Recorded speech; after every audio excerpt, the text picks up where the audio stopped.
Welcome to another episode of the No Ceilings Podcast. I'm Tyler Metcalf, joined as always by Tyler Rucker. Rucker, we're back. A little week off. Sorry about that, everyone. I was, let's just say, a little under the weather and far from camera ready. So appreciate your patience, but this should be a fun one. How are we doing? Doing good. No, it felt good to take a little breather. It feels weird when you take a week off because I really feel like I'm like, do I remember how to do this? But we made a judgment call last week. I had some family stuff going on. Metcalf was under the weather, and I was like, no one likes to listen to someone sick on a podcast. We all feel terrible. So I was like, hey, let's take a breather. We deserve it. Let's get ready for the final grind. But I'm doing good. Excited for this one as always. Big board episodes are very fun. I'm interested to get your thoughts on the latest No Ceilings Big Board. How are you doing, sir? Sorry about the Towns news this morning. Major buzzkill. That wasn't great. Wasn't great, but now we get to talk about our favorite draft class ever. Yeah. It's eerily similar timing and kind of situation to the 2018 Wolves when they had Jimmy Butler and he tore his meniscus with about 18 games left and they were the 1 seed in the West at that point. I don't think this team will drop to the 8th seed like they did that time, but this sucks. It is not fun. Injuries are bad. Outlaw injuries. I'm a firm believer in that. Injuries are bad. I'm willing to die on that hill and take that really strong stance here. But this should be a fun one. We got a full slate today, so we're not going to get into Gigi Jackson. We'll save that for next week when we have a little more time to do it justice. So big board time, consensus big board. Let's just dive right into it. Top 5. Again, this is consensus among everyone at No Ceilings. These are not mine and Rucker's individual rankings. I'm sure we'll sprinkle those in throughout, but this is the average across like 7 or 8 of us. I don't forget exactly how many. Consensus rankings, average rankings. So a lot of different viewpoints and rankings that go into these. The disparity, the margins were wild on these. Very interesting, but we'll get into that. All right.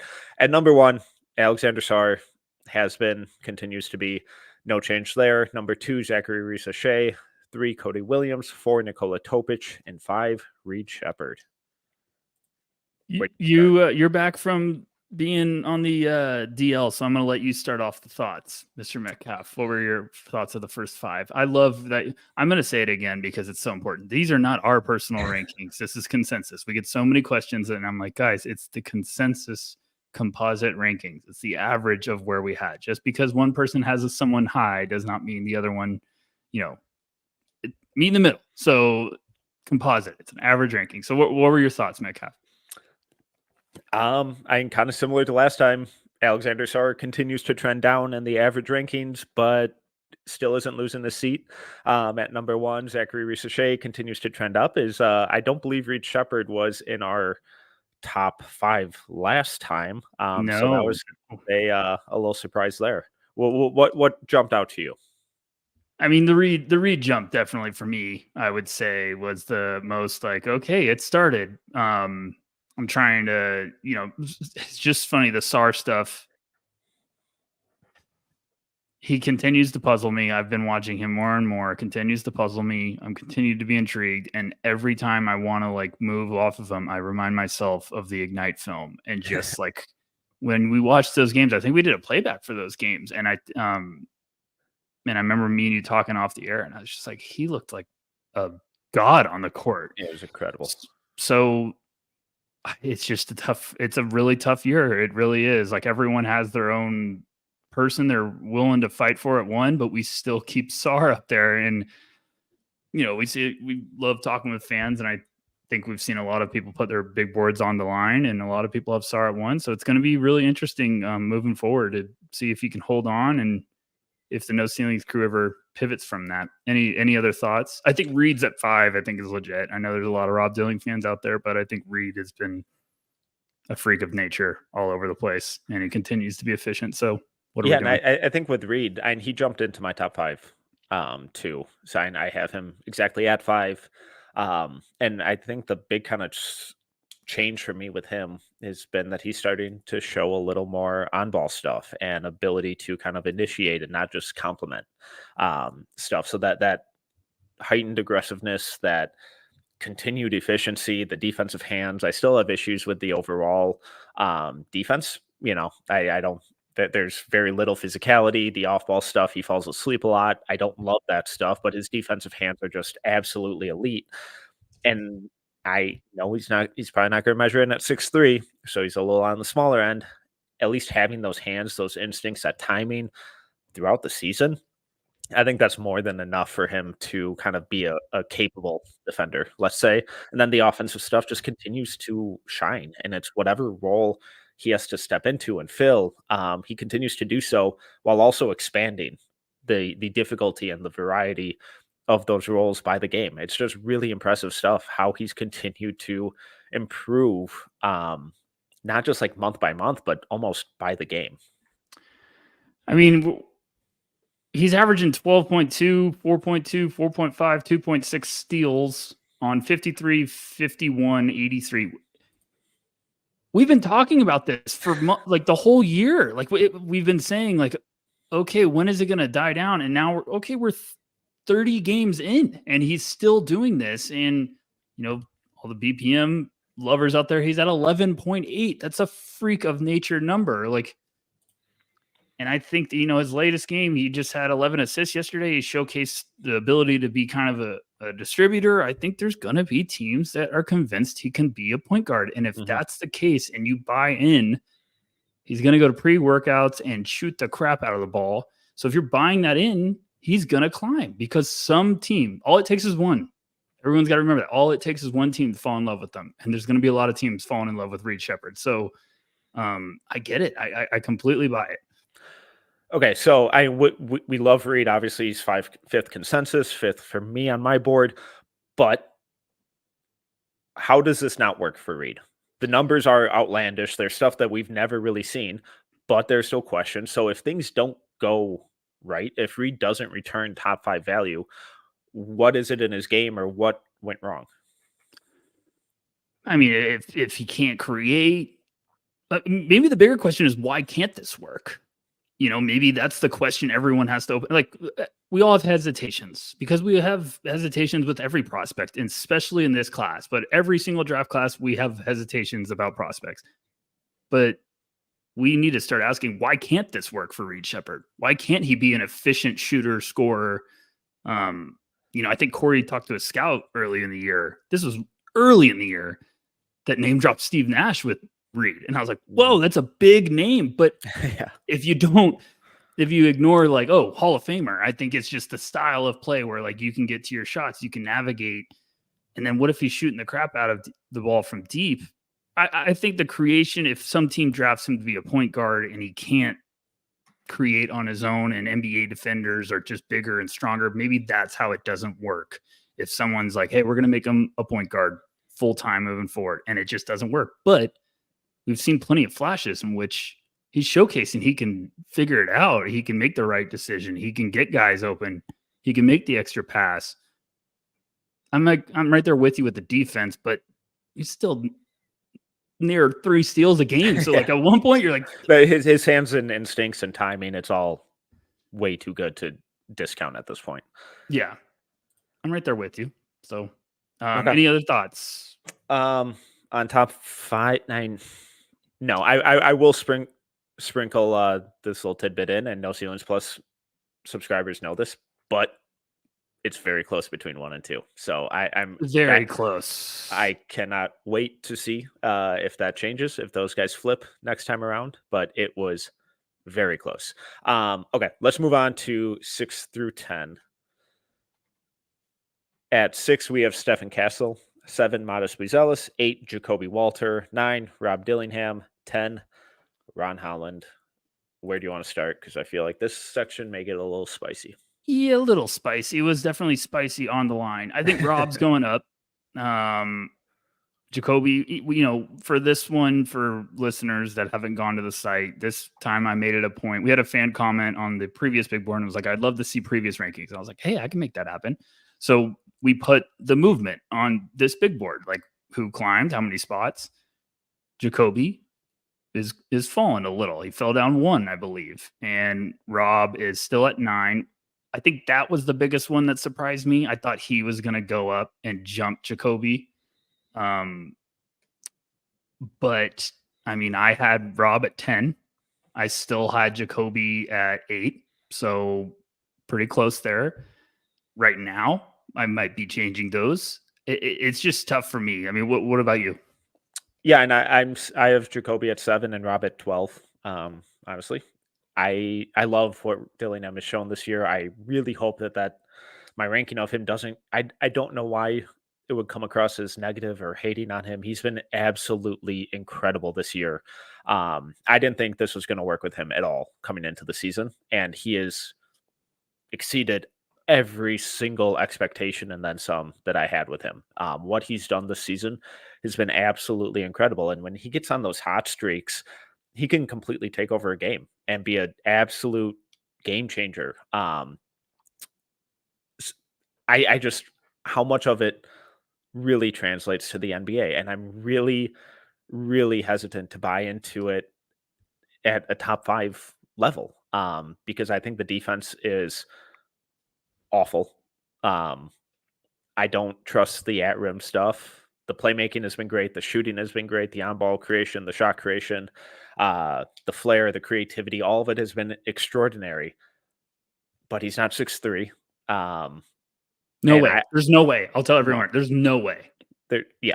So I don't know how it's translating to the NBA. And if I am taking him top 5, I'm really scared about the kind of risk reward there. If I'm getting him in the middle to late lottery, I'm ecstatic. I really like Rob. I really do. And I don't like everyone was furious when we had him at 9. Not thrilled. Guys, not thrilled. And it's fun this time of year. I love that because I'm like, great. Go watch the Gonzaga game. If you like, Rob gets targeted defensively. The defense is why I can't take that next leap with him, because I will say Rob Dillingham, when he is on, he has the best heater of anyone in this class. Mm-hmm. Like when Rob takes over a game, you can't do anything to stop him. What was the game that he went nuts? Was it Arkansas? Yes. Yes. So, I mean, he has plenty of those games this year where it's just like, oh gosh, buckle up for your life. Rob Dillingham's NBA Jam mode. But we're talking about potentially a 6'1", 6'2" guard that could be a target on defense. And for as gifted as he is offensively and as special as he is, I just still have questions about, are you drafting him as a complete point guard, or are you drafting him to be a Lou Williams type of addition to your team? If you're buying into the Lou Williams and you have a good foundation and you have your starting lineup, but Rob Dillingham's coming off the bench to give you a real punch, great. I absolutely love it. That's why we've loved the fit with him going to New Orleans. I think that would still be my favorite because of the defensive pieces around him. But I just still have some questions before I'm throwing him in my top 5. Yeah, but like, do you want Lou Williams as a top 5 pick? No. In any class. And Lou Williams is probably one of the best 6 men we've seen. Yeah, that's in not our to lifetime. Diminish what Lou Williams was as a player, but I'm just, potential team context, all of that kind of stuff. If you're taking Lou Williams top 5, you're going to have a really good player, but it's probably going to be someone that he's not going to change your team. He's not going to make you from an awful team into what you want to be. But he's going to go in this tournament and keep heating up, and they're going to keep putting up numbers, and the buzz is going to get cooking. Like, I saw Gavoni already put him at 3. I talked to an exec that like, you buy the Rob? He's like, yep, he's good. So those are emphatic words this time of the year. Yeah, he's good. Like, that's all I need to hear. It's like, okay, that means there's plenty of fans in NBA circles. So it's just going to be interesting how things play out with the lottery, obviously. His pre-draft workout, the combine measurements this year. I had an exec say the second half of the draft cycle is going to be bigger this year than it ever has been, which makes a lot of sense. Measurements, pre-draft workouts, interviews, everything. Okay, so what else? We spent too much on Dillingham. No, I'm not done with Dillingham. Okay. Well, I'll show it for everyone else again. We'll get to the other guys, I promise. Yeah. But the player that I keep going to with Rob is Isaiah Thomas. Yes. The Washington Husky, the Phoenix Sun, Sacramento King, Boston Celtic, Isaiah Thomas. And he had an awesome season with the Celtics and was a really solid player, but he was consistently the worst defender in the league. There were consistently a lot of red flags and limitations on what he could do on the court. So as someone who watched all those Celtics games and that Celtics team, is that type of player someone you can really build a winning every time I keep trying to word this, it sounds really negative towards Rob, and I don't mean it to, but do you get what I'm trying to ask? Yeah, but I'm trying to think of that team surrounding Isaiah on that team.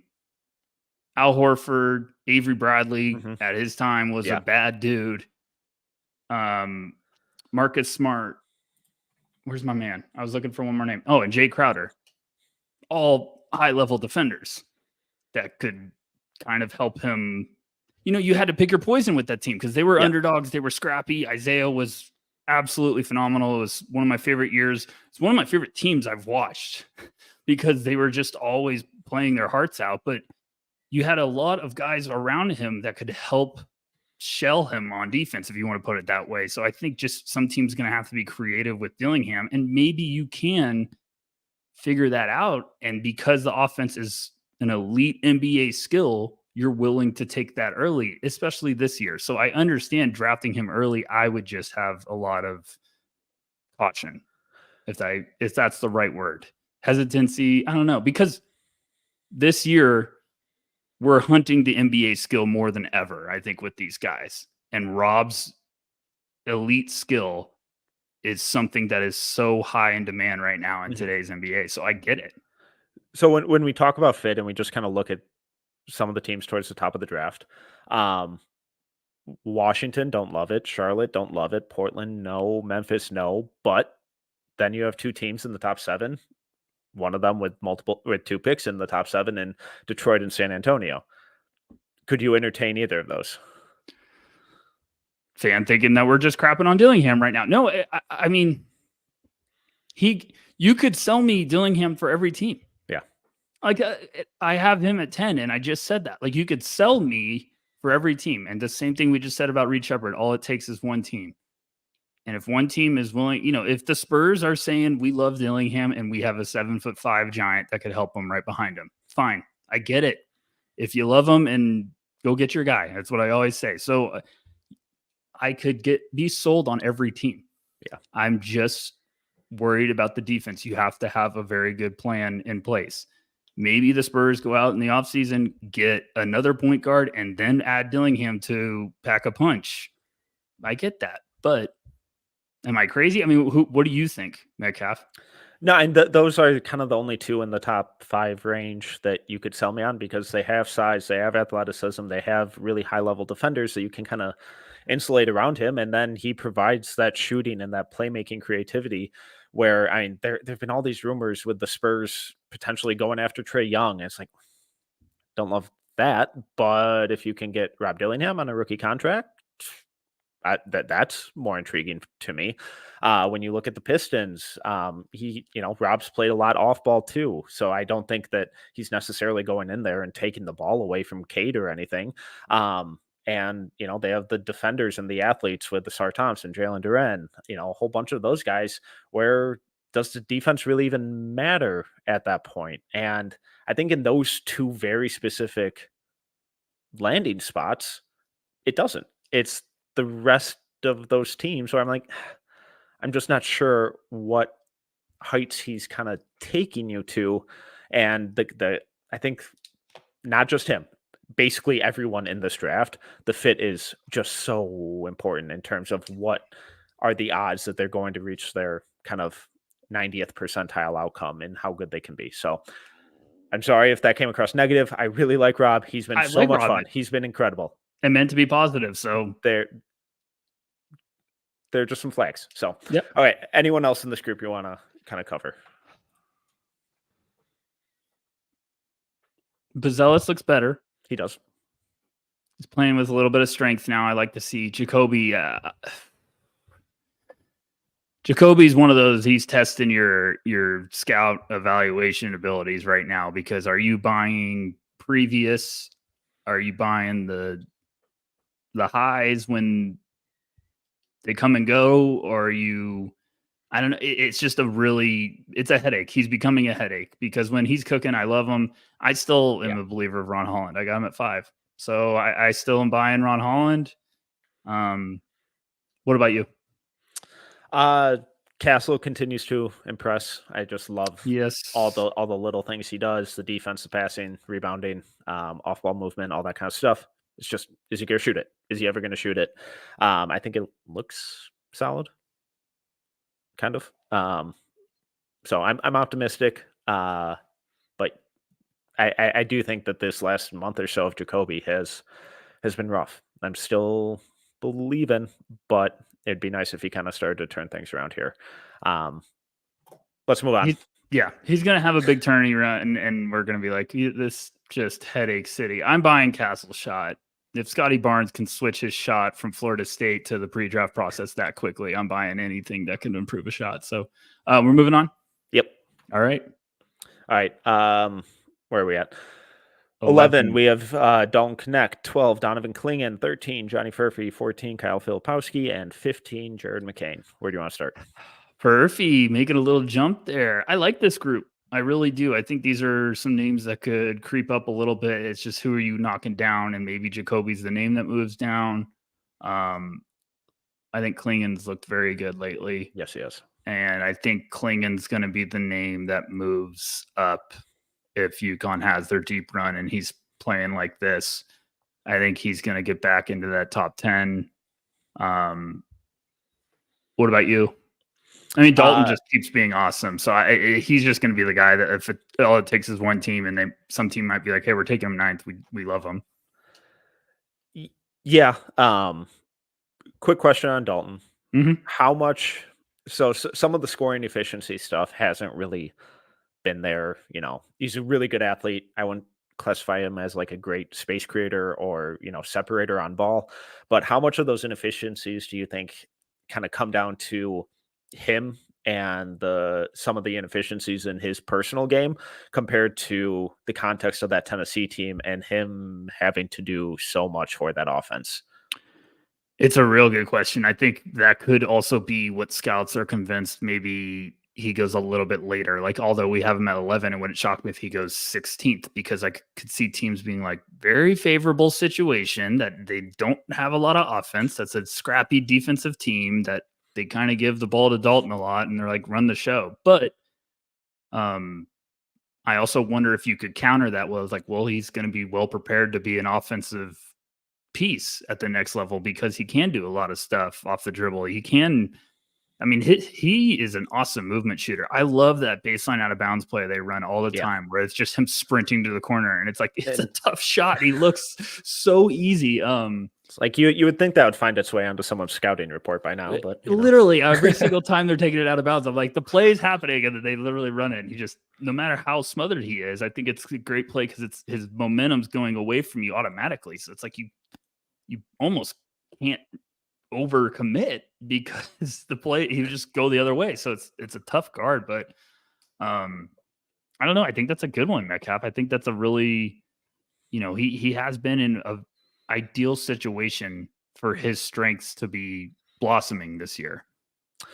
The other guy in this group that I think is, I was actually really pleased with the jump that we saw from him. I think previous ranking was 30th and now 15th. Jared McCain, huge jump for him. Big jump. Has been awesome. Shameless plug, wrote about him the other week at NoCeilingsNBA.com. Go check it out. It's free. His numbers, his game, his tape, all of it, it was so impressive to me. And I think he has way more to his game than he's kind of being allowed to show in that Duke context right now with how many guards they have. And since he is such a lethal shooter, he's being used almost purely as that kind of pure shooting guard and more in an off-ball role. We saw it in Portland. We saw it in his high school stuff. He has way more playmaking and passing and pick and roll creation upside to his game than he's kind of being allowed to show in the situation and role he's being put in. His at-rim numbers, too, are phenomenal.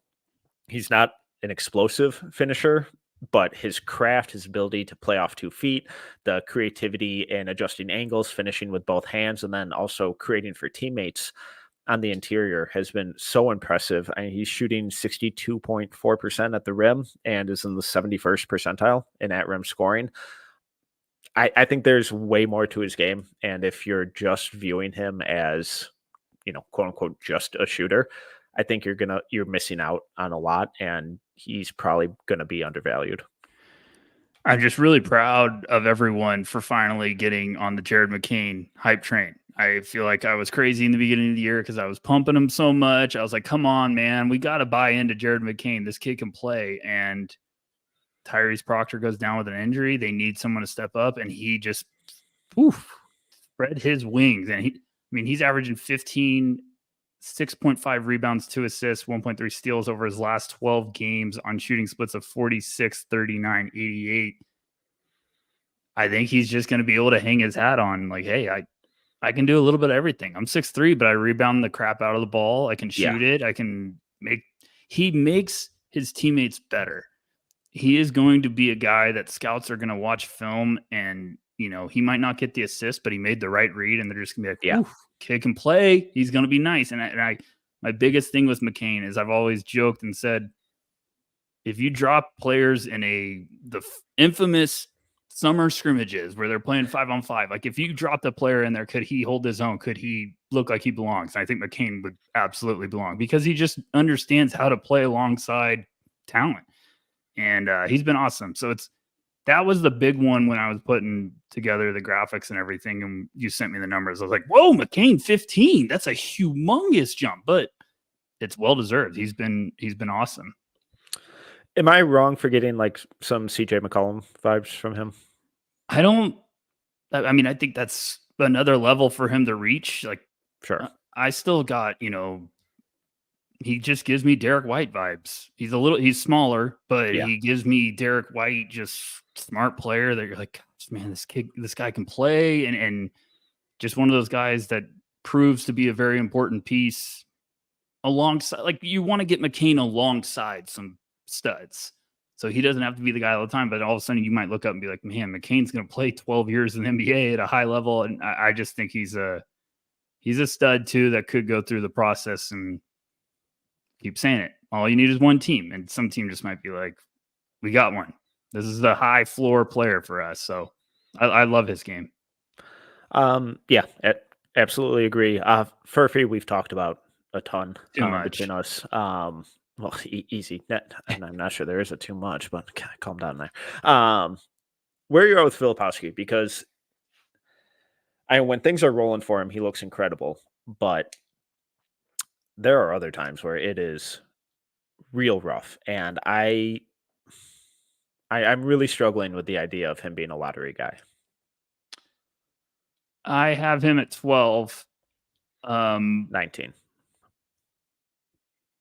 I struggle. It's rough. When it's rough, it's rough. When he's cooking, you were like, oh gosh, what if we had him alongside? That's why everyone projects him to go to the Thunder, because everyone's like, well, Filipowski could have a game where he's cooking, and then what the heck do you do now? Like, his threat. I like when he's rolling. I absolutely adore him because he plays tough. He's a big white guy with a little bit of a mean streak that loves to do damage around the basket and attack the boards. He can step out and shoot the outside shot. He's got some defensive potential.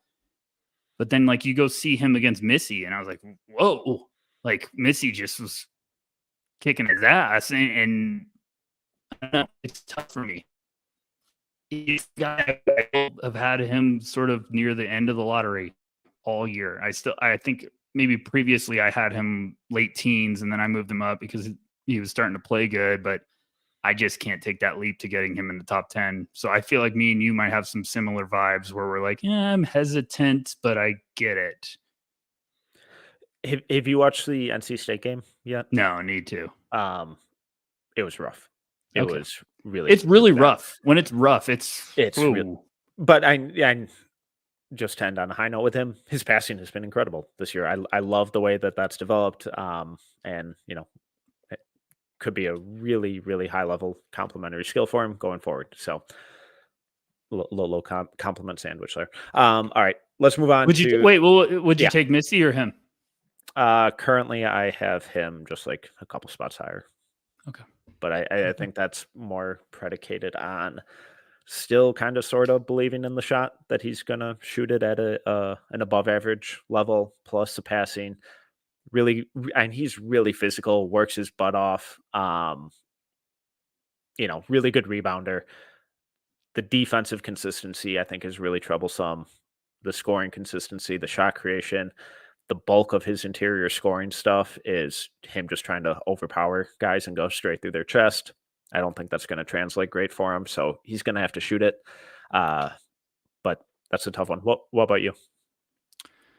Yeah, I would still take Flip. I get the intrigue with Missy. I'm just a little lower. I think it's the idea still with him. Very fun flashes. Very fun flashes. If he ends up with the right place, I think it's going to be like okay, you got a good foundation for him. But I think he's going to need some time too. But the defense is fun when Missy's rolling, it's like, oh gosh, she's an incredible Hulk on the court. So fun tools. Absolutely. All right, let's move on to 16 through 20, but let's take our first ad break.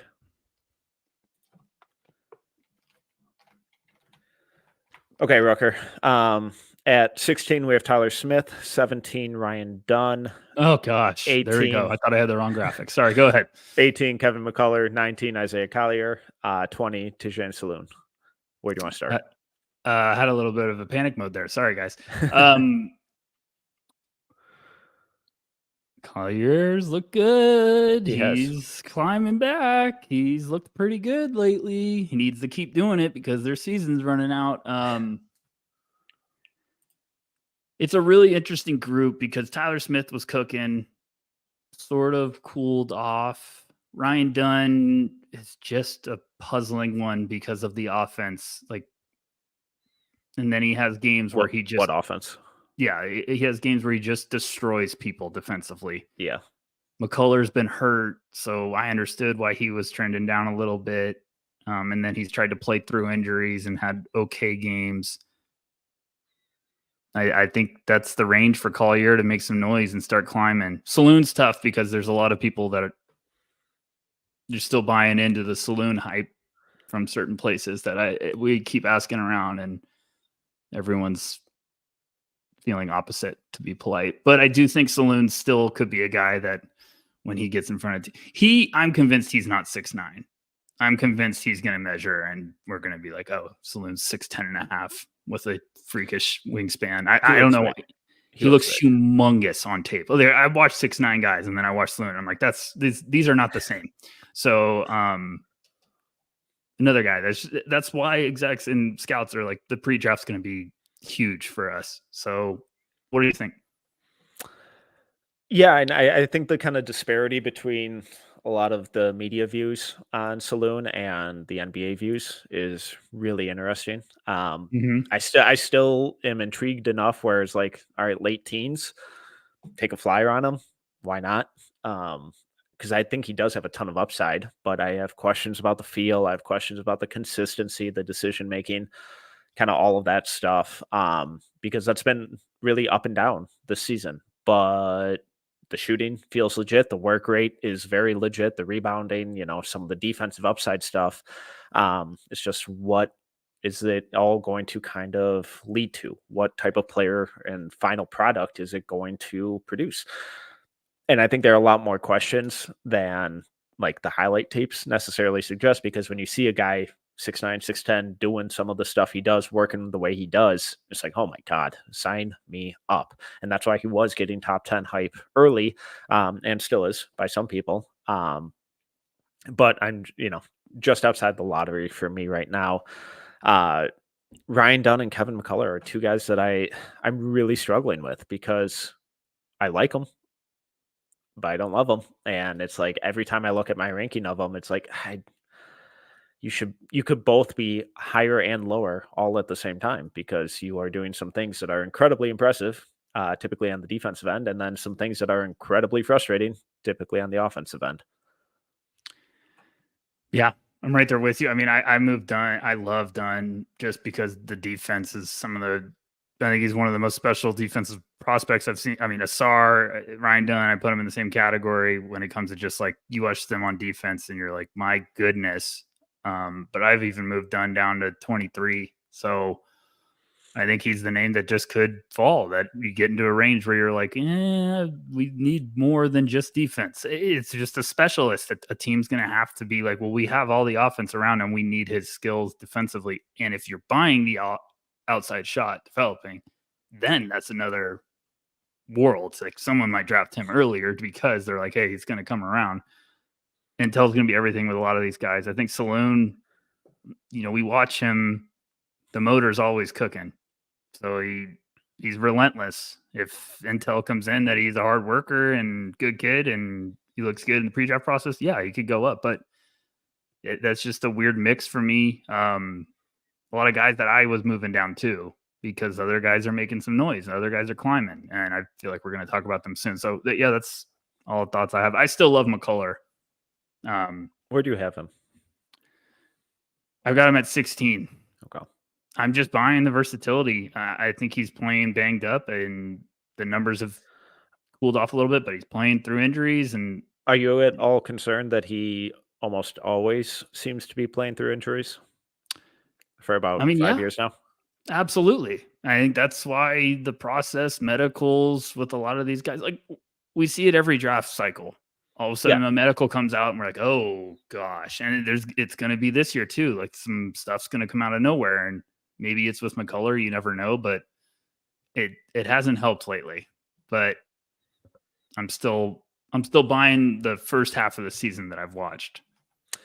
For sure. Okay, let's move on to 21 through 25. At 21, we have Kaishan George, 22, Yves Missy, 23, PJ Hall, 24, Dylan Jones, 25, Colin Murray Boyles. Where do you want to start?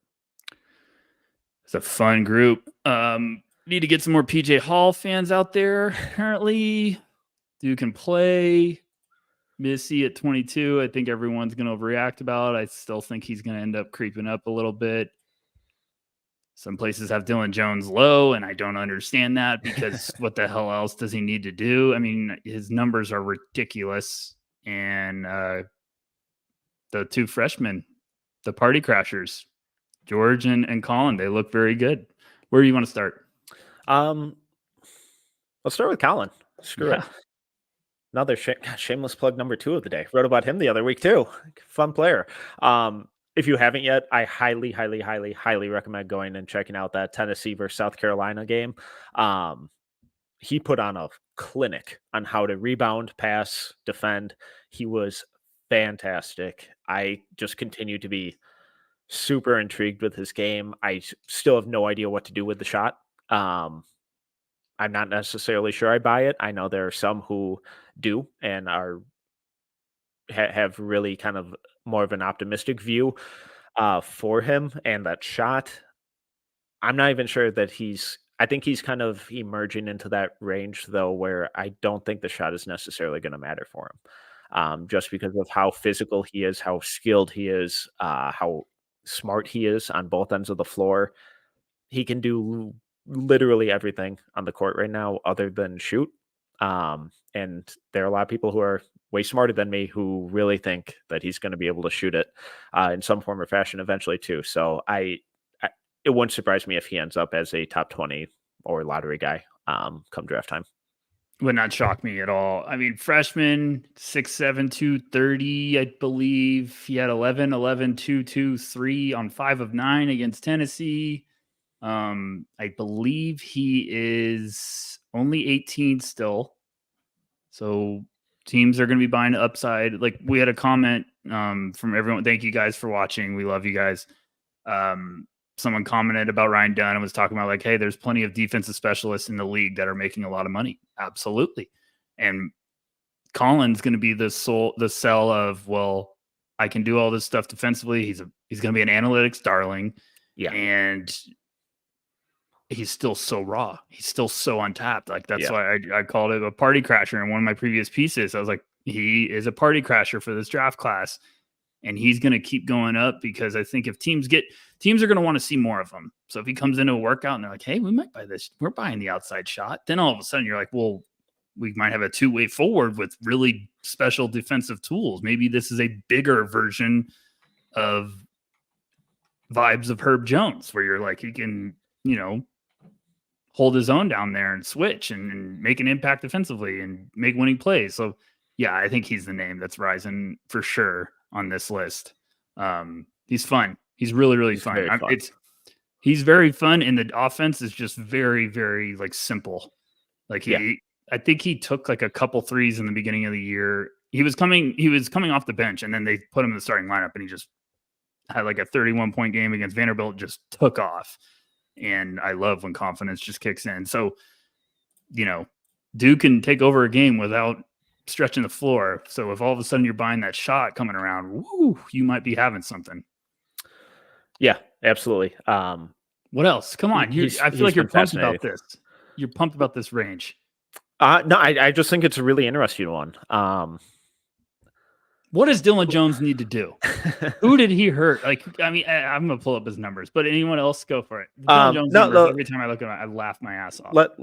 Let's talk about Dylan Jones. I'm a little lower on him than some others at No Ceilings. There's some. Where do you have him? Oh gosh, I hate when 39.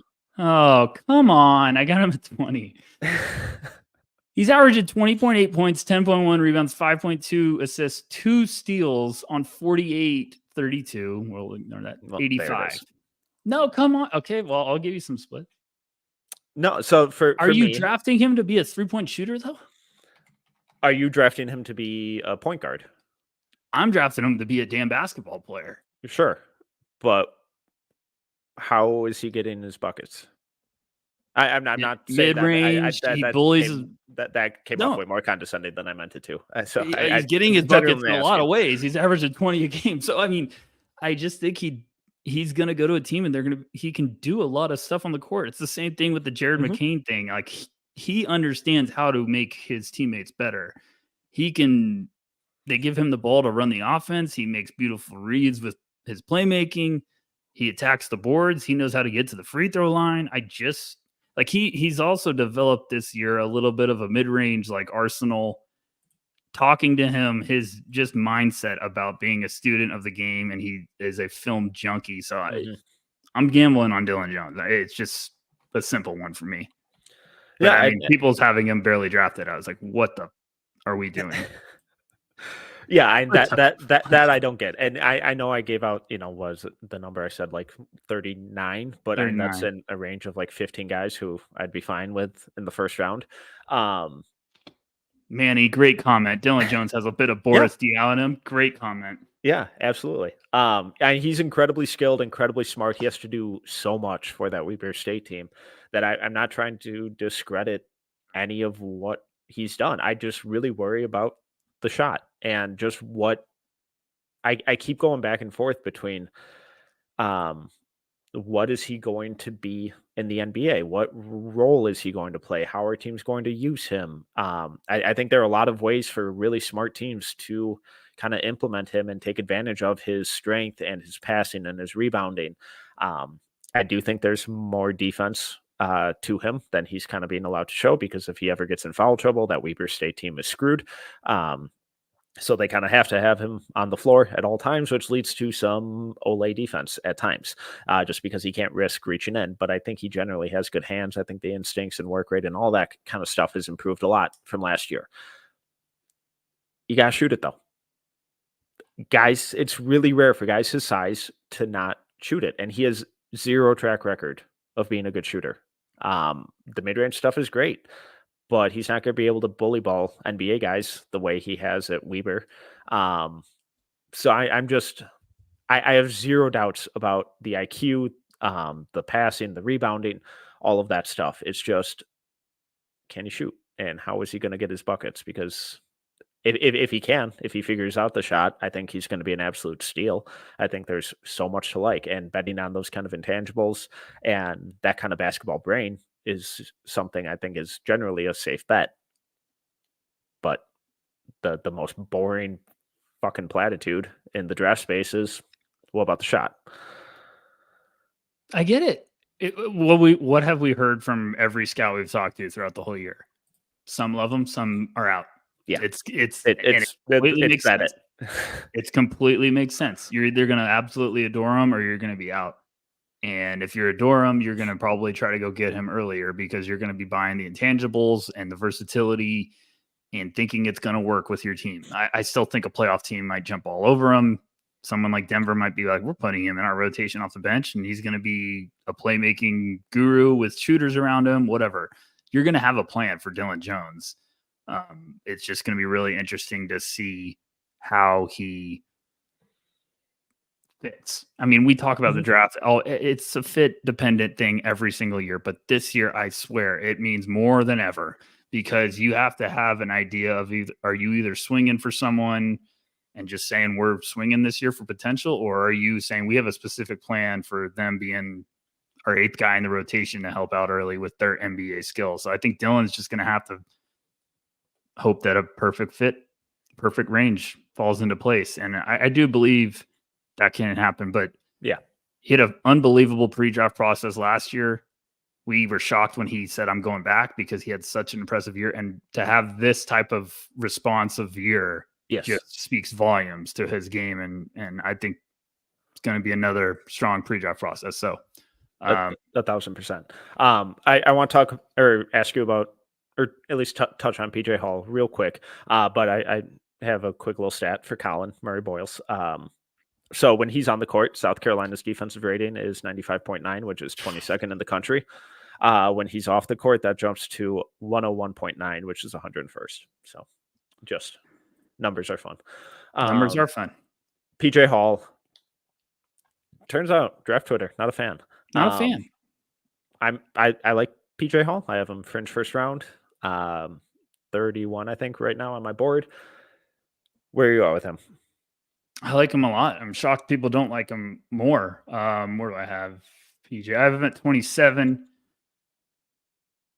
I think this is also a guy that you could say your Dalton Connect thing earlier, I thought was great. I think you could almost say that might be PJ's situation where like people might look at the numbers with his efficiency sometimes and be like, well, but he is getting the ball and being told to carry the load. He's the upperclassman. It's his team.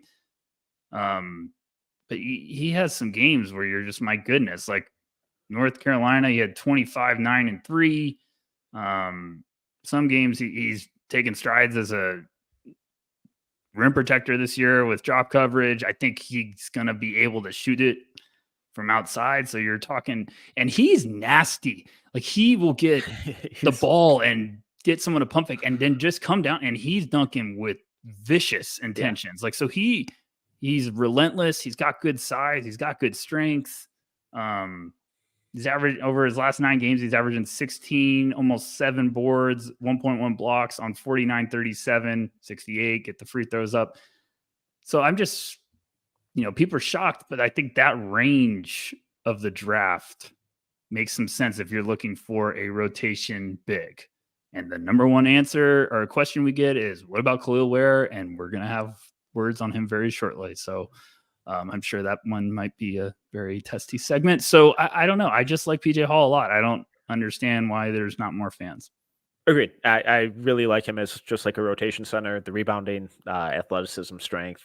I think he's a really good kind of rim protector, at least like help defender. The lateral stuff on defense is rough. Right. He doesn't move great. But again, we're talking about like a second, third string center, not a starter. My big question with him, where are you at with the shot? Because I think it looks good. I think he takes some really tough ones, but numbers are kind of funky. Where his sophomore season, it was 30.8% on 2.5 attempts a game. Last year is 39.8% on 2.5 attempts a game. This year, back down to 32.4 on just under 5 attempts a game. So first time he's really kind of shot it on volume, and it's not great to see it drop off by 7%, but I think it looks good. It just doesn't seem to go in as much as it feels like it should. Yeah, I mean, it looks good. He pulls from the parking lot. He needs to be flirting at like 35%, and some team's going to be very happy. Yeah, like if he could get to that point. I think he potentially makes life a little difficult with some of those attempts. But PJ is also a guy who gets hot that you're just like, oh gosh. And he's got some footwork in the post where I'm like, whoa, big fella. Like that's nice. He also he's like, I think we continue to underrate strength as an asset going to the next level. And PJ's going to have people bouncing off him. So, and in Missy, same boat. Like people are going to bounce off him. So I think we have to realize, like, when you have the body to be ready to rumble when it comes to succeeding at the NBA level early on and getting some confidence, I think that's a big deal. So I don't know. I'm just buying him, but the shot looks good to me. It's just, I think he could make life a little difficult for himself sometimes. Does that make sense? Yeah, for sure. Cosmo in the comments, Austin Reeves shooting numbers. I think they could be efficient in a smaller role. I got a little news for you, Cosmo. They're efficient in a very big role right now. So I got words on him coming on Friday. Shameless plug number 3. I am on a roll today. Fire. Oh my goodness. On fire. All right, let's move on, but let's take our last ad break. Okay, Rucker, let's round out the first round here, the top 30. 26, we have Zach Edey. 27, Deron Holmes. 28, Tyler Kolek. 29, Kwame Evans Jr. 30, Tristan De Silva. Good range. Kwame had a big game recently and then went back down to earth. And I was like, gosh, can we just get like 3 in a row? Kolek is just still fun. So I'm hoping he's healthy for March Madness time. Holmes has been awesome. Everyone keeps buying Zach Edey stock. It's amazing now that there's a lot of fans on the line of Zach Edey after everyone was saying it's crazy to have him in the first round. I still like De Silva. He's so good. He is so good. I think he had a good jump. He went up 9 spots. 9 spots from volume 4, version 4, whatever you like to say. What about you? What are your thoughts, sir? Yeah, I'm thrilled to see people kind of slowly buying into De Silva. Albert just had the most glowing things to say about him when he was at the Colorado UCLA game the other week. He just came away just gushing over him. So that's always great to hear that it kind of translates to in person as well. He just does a little, his numbers right now are really good.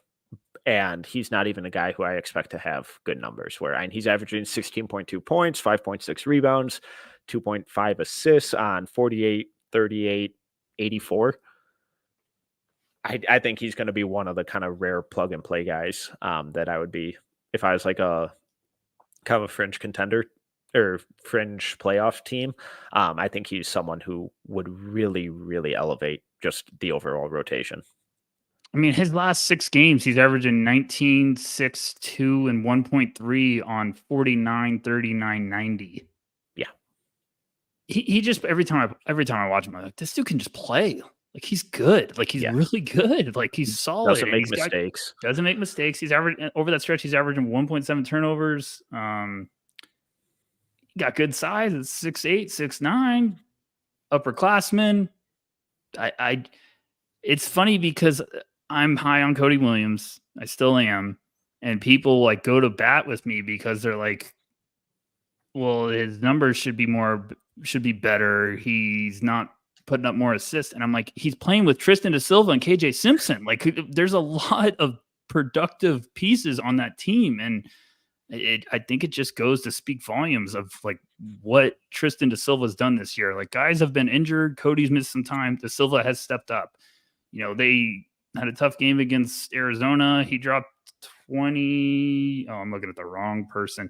He dropped 20 in 3 boards. Like, he just had against Stanford, he had 27 and 11. He's got games where he's got 22, 7, and 6 with 2 steals. Like, he just knows how to impact the game and kind of do a lot of stuff on the court. I think he's just a real good piece. So I like him. I think he's a potential highway robbery with value if you get him at a certain point in the draft.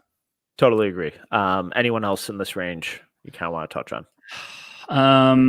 I mean, we've talked about Kolek. We love Kolek. Deron Holmes continues to do good stuff. Where are we at with Kwame? Do you think he's going to be a guy that teams are still going to be intrigued? Does the upside swing regardless. He should test no matter what. Yes. Um, It wouldn't surprise me if he gets a lot of interest kind of late first round. I still have him at 20. I really buy the defense. I think he'll shoot it eventually.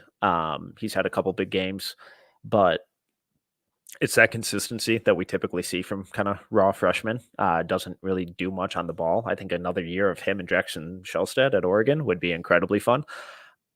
It also wouldn't surprise me if he gets into some workouts, shoots the ever living shit out of the ball, competes and shows off his physical tools and kind of defensive stuff. And I think he's a really smart player on that end of the floor too.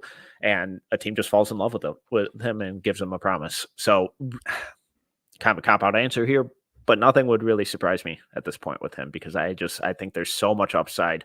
It's just whether or not you're kind of buying into the consistency that he could kind of eventually get to.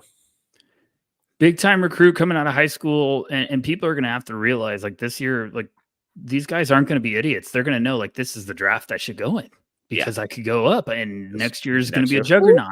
So agents are going to be like, hey, you want to go? And teams might be being like, hey, stay in because next year, if you have a big year, we're not going to be able to get you. So it could be promise season more than ever. And if I had multiple firsts, I would use one on Kwame at the end. Yeah. And I would be patient because I think that's a guy that could be a versatile piece for years. So I really, really like his upside. And I think scouts are going to go off of what they've watched before just 1 year at Oregon because we just saw, he's had games this year where he's looked very, very good. But I think we understand Oregon's not an ideal situation for a one and done guy. I think that's very fair. All right. Should we move on to second round? Yeah, we just 15 at a time. Just pop these out. Okay. Whatever you want to do. Let's do it. All right. So everyone can get wild. Here we go, Metcalf. All right.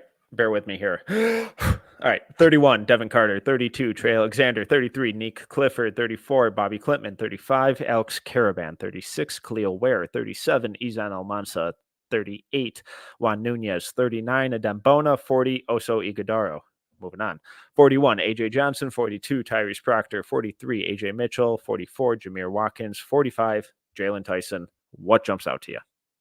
I mean, we need to just talk about Kel'el Ware before everyone flips their head. Where do you have him?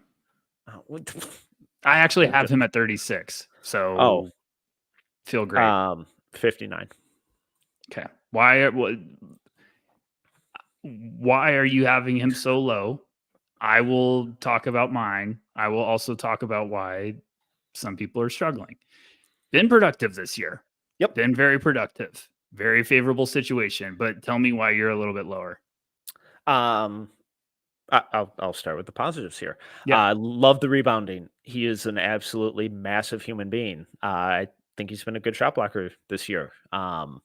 Really good at rim finisher, play finisher type stuff.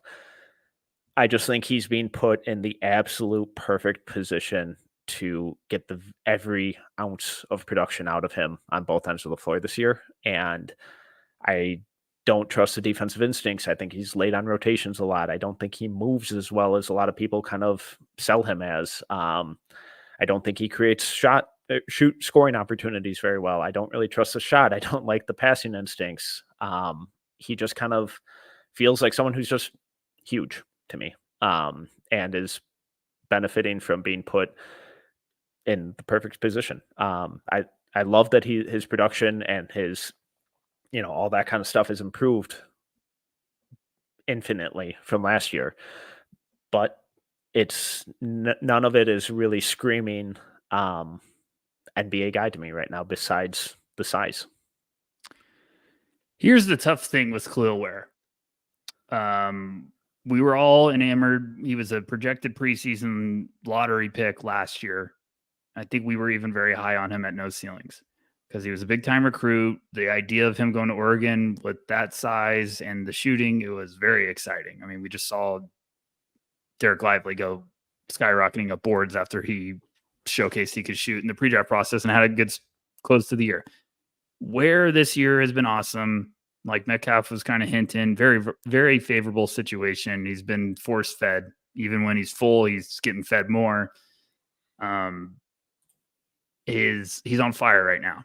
He's cooking. Yeah. He's averaging 19.5 points, 12.2 rebounds, 3.2 blocks in his last 6 games on 69, 42, 51. So everyone's like, what are you talking about? Why do you guys have him so low? There's plenty of people that are still questioning the motor. Like it is a legit thing. There's a lot of people that are questioning it. And I've had people ask me questions about Ware, and I said, I still think he's going to be the one name. If you're making a top 5 board of names that could explode during the pre-draft process, I think Ware could be in the top, because he's going to get in front of NBA execs and front offices, and they're going to say, oh gosh, this 7-footer with length and explosiveness that can shoot it. Why wouldn't we be drooling over this? He's had plenty of games this year where he's going against tough teams where it's just escaped. Like he's just been a ghost. And I'm like, that's a ringing endorsement. Like Purdue, he had 5 and 6 in one game. They played him again. He had 11 and 8 on 5 of 7. Ohio State, he had 6 and 1 in 26 minutes on 3 of 10. Ohio State again, he had 8 and 6 on 4 of 10. Like there's just a lot of games where you're like, huh. And I will back up and say, yes, he's had some good performances against other tough teams, but there's just been some inconsistencies throughout the year. And when Kel'el Ware is cooking, oh my goodness, yes, he looks like a lottery pick. I think just teams are going to have to be convinced that that's the version you're going to get 90% of the time. And I think there's going to be questions about that. But there's no denying how talented he is. And the box scores look very nice. But I also think teams are going to be like, box scores look nice because they basically handed him the ball all the time. And they're like, we have to play through Kel'el Ware. So it's going to be an interesting evaluation process. Yeah. And I think I'm by far the lowest on him. So, and obviously given where he's rated. So I get the intrigue. Just not my cup of tea. They're just a lot of other guys I'd be willing to kind of take a swing on elsewhere. Who else in this group? I thought Oso at 40 was a little low. Kind of surprised me, but It kind of surprised me. I think there are some who haven't been fans going back to last year, but I have him fringe first round, have him a little higher than that. I think he's been really good this year. Jameer Watkins, Jalen Tyson, I think are on the rise. Jameer, man, he has done some really impressive stuff the second half of the year. Like his numbers are just sensational with that jump. I think Neek has been solid, but the outside shot I'd like to cook a little bit more. I think Devin Carter and Trey Alexanders are the big ones. And I actually was surprised to see Caravan at 35.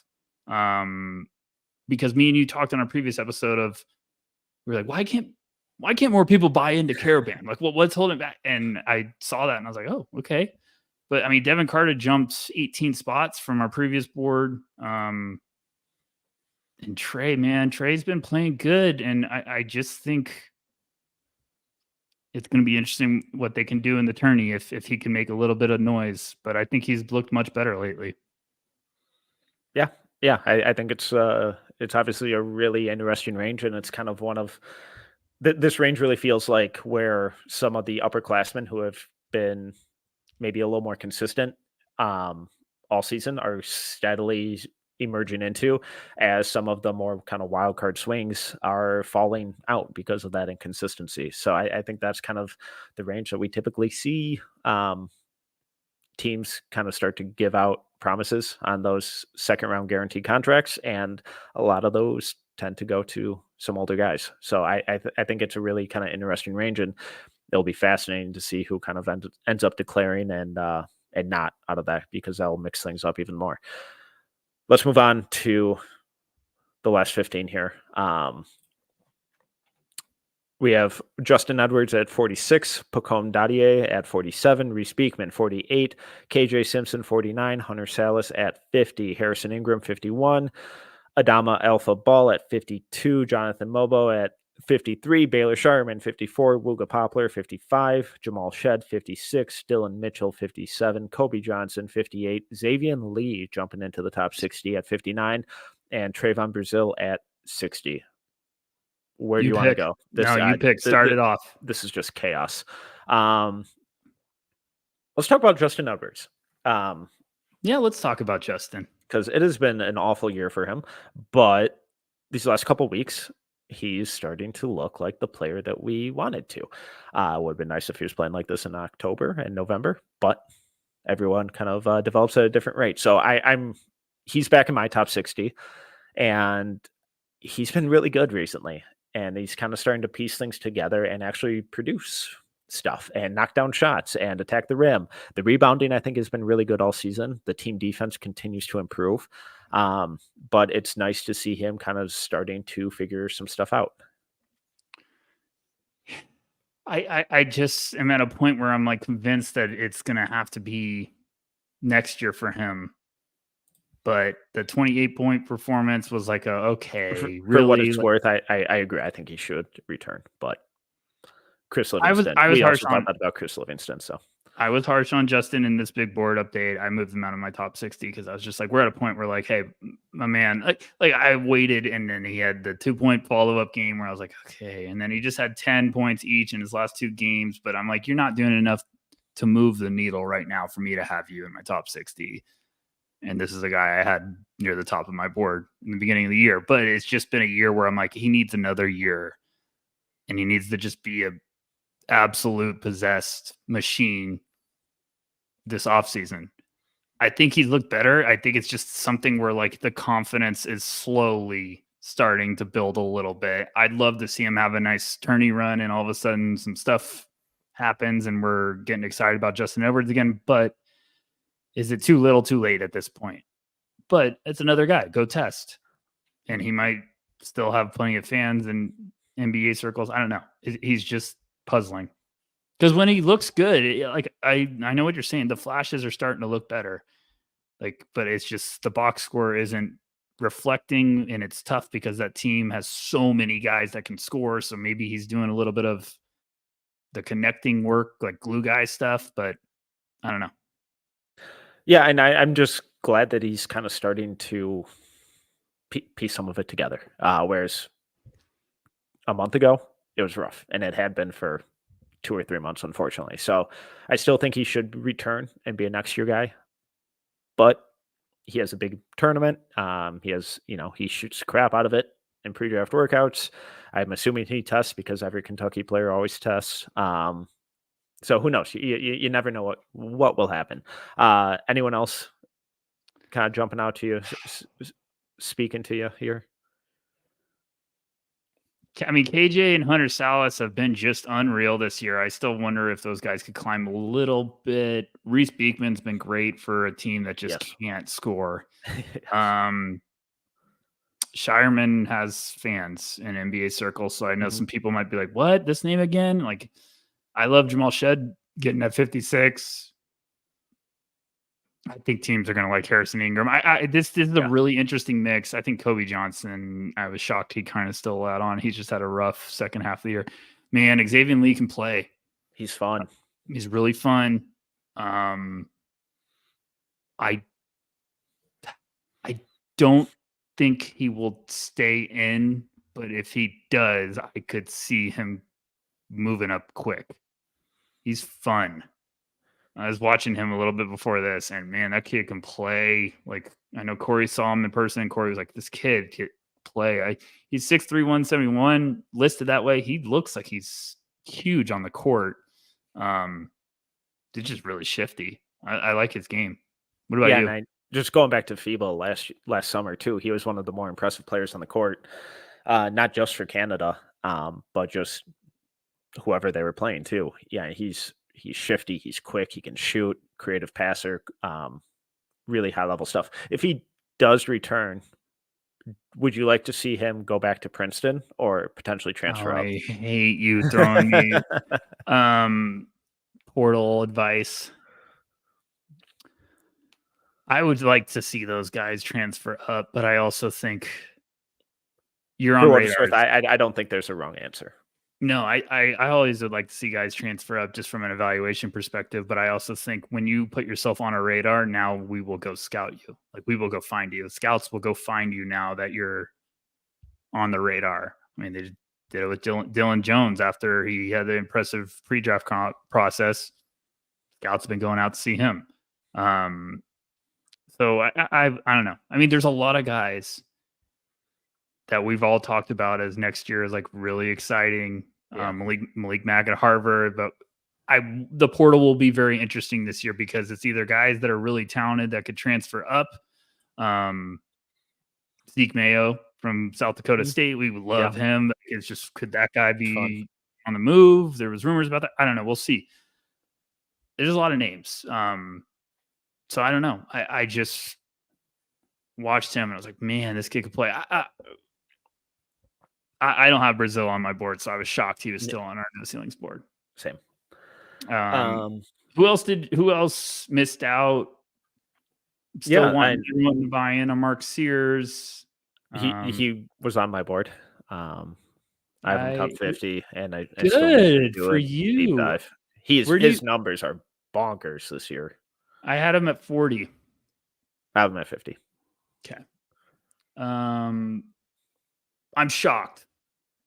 His numbers are absolutely unbelievable. It's incredible. And every time I watch him, he just can play. And at some point, I'm like, I don't care. I love him and Jamal Shed. I had St. Thomas at 57. He's just outside my top 60. I'm wondering if he could be a guy that just transfers up. Follows Dalton Connect to transfer up. Peyton Sanford of Iowa, I think, is another name. And then I still think the ultimate wild card is if KJ Lewis tests well, he could really shock some people. So we had a fan comment about Hanson Yang. Yes, that's been a popular name. Rumors of some tough stuff that might prevent him from coming over right away. So I'm not reporting that. I'm just saying there's some speculation about that. So and then the big fella, I can never say his last name, Ulrich, that's going to be at Nike Hoops. Chomchi. Everyone's been asking us about him. He is testing.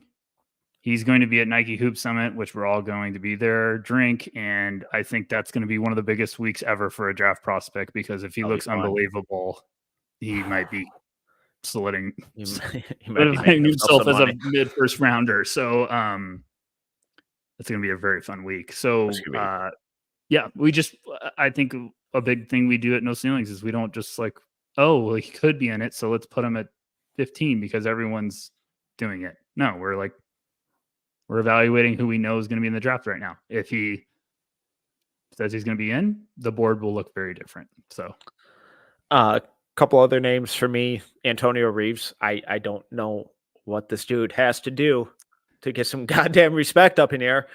He's been one of the most efficient, high volume off-ball scorers in the entire goddamn country on one of the most electric offenses in the entire goddamn country. And nothing out of any of you. It's insane. He's very good. And I don't care that he's older or that he can't play defense. You're not taking him to do that stuff. So if you are, then you are misunderstanding the player. But what do you think of Hunter Salas? I got him at 40. I got him at 42. I would not be shocked if he keeps climbing. I mean, he's putting up great numbers. He's 6'5". If teams are buying the offensive wiggle and stuff, I completely get it. Questions defensively, maybe for me. But I get it. Did Reese Beekman eat his lunch, or am I getting that wrong? Yeah, Reese Beekman does that to everyone. He's the warden. Yeah. I'm struggling with Salas. I don't know. I wrote about him, guys. I wrote about him from No Ceilings Plus. I had a big part about like he could be the new situation special at Teams Are 11. So I like him. Give me a couple more names. Jalen Bridges for Baylor has been very good. I forget who he was against. But their last game or 2 games ago, he put up like 35. Couldn't miss. But he's been shooting so much better all season. Really smart team defender. Tristan Newton, I have in my top 50. Mark Sears is the other kind of big one. But what about you? I moved Carrington out of my top 60. Same. I think he needs to return. It's not a slander of him. It's just I think he needs another year and he's going to be a breakout guy. Yeah, So it's totally not agree. that I don't like him. I still like Carrington a lot. Like if I knew 100% he was staying in, I would have him in a good range. I still like his game a lot. If deadline to declare was like today and he stayed in, he'd probably be back top 40, top 45 for me. I'm right there with you. I think I'd have him fringe for like, I'd have him in those early second round picks. And then I'd do the old, all right, let's go back and rewatch some film and probably convince myself that someone should take a flyer on him with like a second first round pick in the late 20s or something, because he's really young. He's got great size. I love his tools. I think you wrote about him earlier in the year. Gosh, another plug. We're just cooking. And shameless. You see some of those instances where you're like, oh my goodness. Yeah. I think he needs a year of the game slowed down and he's the guy and he's like, all right, full off season to go to work, add some weight.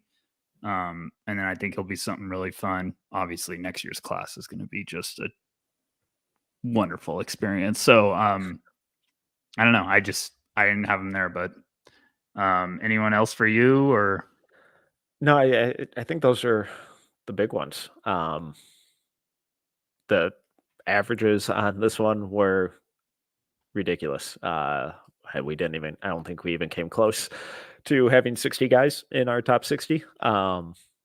It was. I just realized Mark Sears missed by less than or almost 1 point of making the top 60. That just really pisses me off. and you put the graphics together, so you could have manipulated that. Yeah, I would never do that. I would never do that. Yeah, that's all I got. You want to save green room and all that till next time? Yeah, we've been a lengthy one. Let's save green room from next time, and then we'll talk about GG, which I'm excited to do. But and we got next Sunday. This Sunday. Selection Sunday, folks. Selection Sunday. Oh, but this Sunday, mock draft next week.